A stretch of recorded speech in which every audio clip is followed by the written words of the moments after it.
coaches, you know, I've got friends that are playing with 27-year-olds and they feel bad. I said, don't feel bad. We don't have any rules. Why should you feel bad? But let me give you this. Real simple. The rules be's the rules.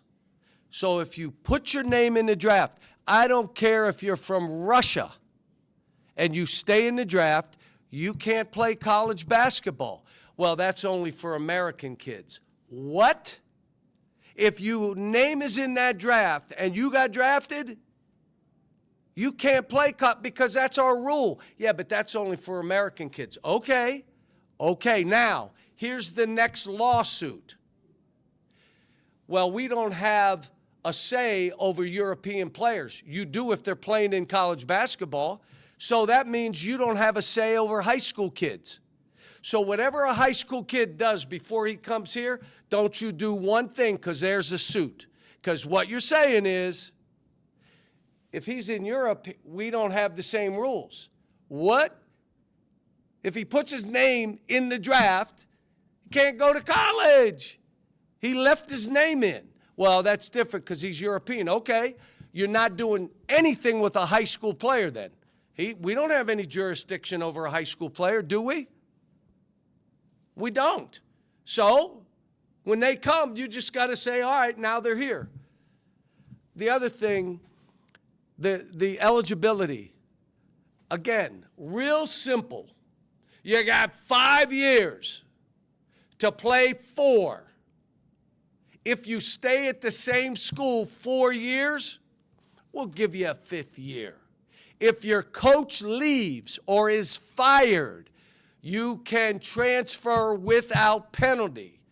You can do it once, and if the coach is fired or leaves, you could end up doing it twice. But after that, you got to sit out. You can transfer, but you got to sit out. Does anybody care what this is doing for 17 and 18-year-old American kids? Do you know what this opportunity has done for them and their families? There aren't going to be any high school kids. Who, other than dumb people like me, are going to recruit high school kids? I get so much satisfaction out of coaching young kids and seeing them grow and make it and their family life changes that I'm going to keep doing it. But why would anybody else, if you can get NBA players, G League players, guys that are 28 years old, guys from Europe, do we really know their transcript? Do we have somebody over there? Do we really know their birth certificate? Or don't we? And then, yeah, just there's no, look, Tommy Izzo, Mark Few, there are a bunch of us that are just, we got no rules. Why did they let that kid play? Tell us all. Here's what the reason. Then we'll all go get pros. We'll go find them. Here's my second thing. You ready? No one listens to me. I told you. My wife, I talked to her. She's not even listening. She got ear things in, and I didn't know. I'm talking to her. You ready? Mid-season, unless you're in the school. This is an easy rule. We can do this, NCAA. Don't tell me about lawsuits. If you join a program at mid-season, you cannot play that season.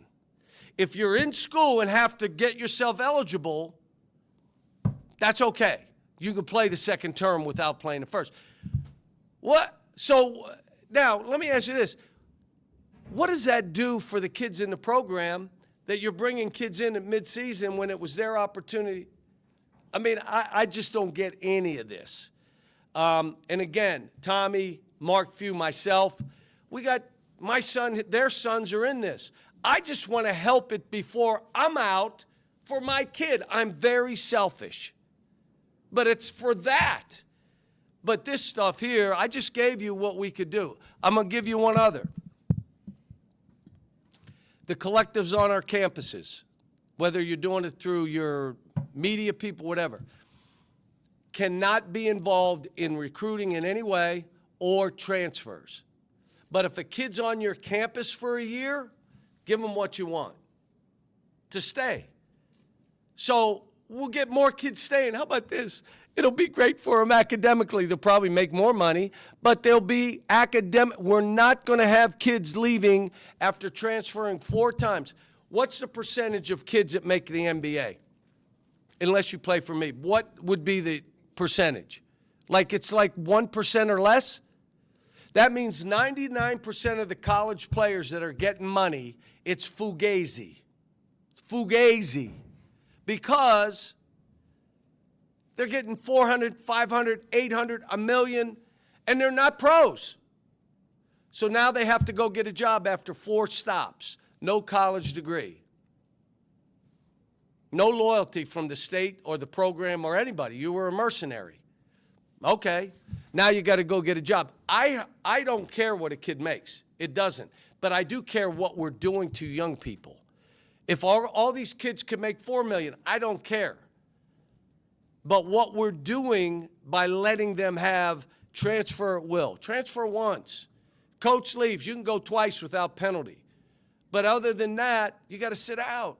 Because now you get 3 years at one school, you're going to get a college degree. You can't be 30. You got 5 years. Clock is ticking.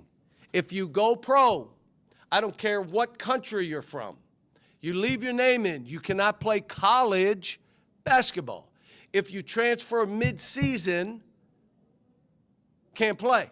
You got to sit out. How about we just do that stuff? We can do it without having Congress and the Senate getting 60 votes. We can do that. Let them sue us on that stuff. I wish you wouldn't have asked me that question.